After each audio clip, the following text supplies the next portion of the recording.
Russia Ukraine യുദ്ധം അവസാനമില്ലാതെ തുടരുകയാണ്. അതിർത്തി കടന്നുള്ള ഡ്രോൺ ആക്രമണവും യൂറോപ്യൻ യൂണിയന് നൽകിയ ആയുധ സഹായവുമൊക്കെ റഷ്യയെ വല്ലാതെ ചൊടിപ്പിച്ചിരിക്കുന്നു.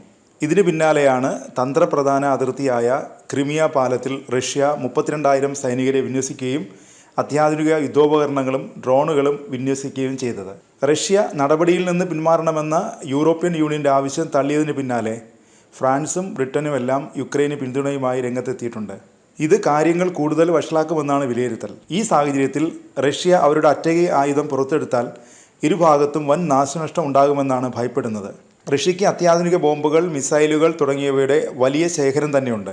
റഷ്യൻ ബോംബുകളിൽ ഏറ്റവും ശ്രദ്ധേയമാണ് ഫാദർ ഓഫ് ഓൾഡ് ബോംബ്സ് എന്നറിയപ്പെടുന്ന ഫോബ് ബോംബ്. ആണവേതര ബോംബുകളിൽ ഏറ്റവും കരുത്തുറ്റതും മാരകവും അതിവിനാശകാരിയുമാണിത്. 2007 റഷ്യ ഈ ബോംബ് വികസിപ്പിച്ചത്.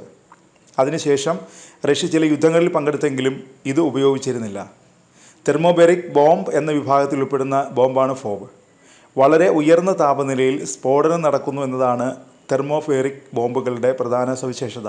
ഇത്രയും ഉയർന്ന താപനിലയിൽ ബോംബ് വിസ്ഫോടനം നടക്കുന്നതിനാൽ ചുറ്റിലുമുള്ള മനുഷ്യരുൾപ്പെടെയുള്ള ജീവികളും മറ്റ് ജൈവവസ്തുക്കളും ഞൊടിയിടയിൽ ബാഷ്പമായി പോകും.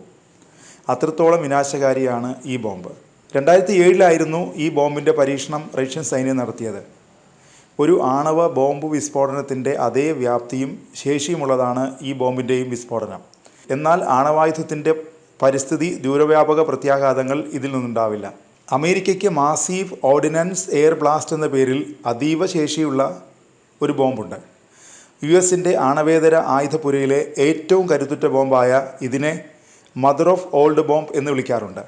ഇതിൻ്റെ ചുവട് പിടിച്ചാണ് ഫോബിന് ഫാദർ ഓഫ് ഓൾഡ് ബോംബ് എന്ന പേര് കിട്ടിയത്. MOABയേക്കാൾ ശേഷിയുള്ളതാണ് ഫോബ് എന്നുള്ളത് ഏറെക്കുറെ തർക്കമില്ലാത്ത കാര്യമാണ്. റഷ്യയ്ക്ക് തെർമോബെറിക് ബോംബുകൾ ഉണ്ടാക്കുന്നതിൽ സാങ്കേതികപരമായ മേൽക്കൈയുള്ളതാണ് ഇതിന് കാരണം.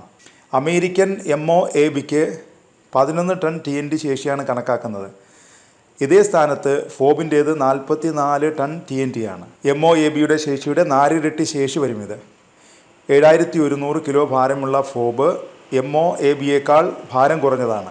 സ്ഫോടനം നടത്തുന്നതിൻ്റെ 1000 അടി വ്യാസത്തിലുള്ള സ്ഥലം പൂർണ്ണമായി നശിപ്പിക്കാനും ഫോബിന് കഴിയും. ശീതയുദ്ധകാലം സോവിയറ്റ് യൂണിയൻ്റെ തകർച്ചയോടെ അവസാനിച്ചെങ്കിലും US-ഉം റഷ്യയും തമ്മിലുള്ള എതിർചേരികൾ എന്നും തുടർന്നു. വ്ളാഡിമിർ പുടിൻ റഷ്യയുടെ സാരഥ്യമേറ്റതോടെ ഈ മത്സരം കടുത്തു. 2003 US MOAB വികസിപ്പിച്ചതിൻ്റെ മറുപടിയായാണ് റഷ്യ 2007 ഫോബ് വികസിപ്പിച്ചത്. റഷ്യ ഫോബ് ബോംബിനെ മറ്റൊരു രാജ്യത്തിന് നൽകാൻ ഇതുവരെ തയ്യാറായിട്ടില്ലെന്നതും എടുത്തു പറയേണ്ടതാണ്.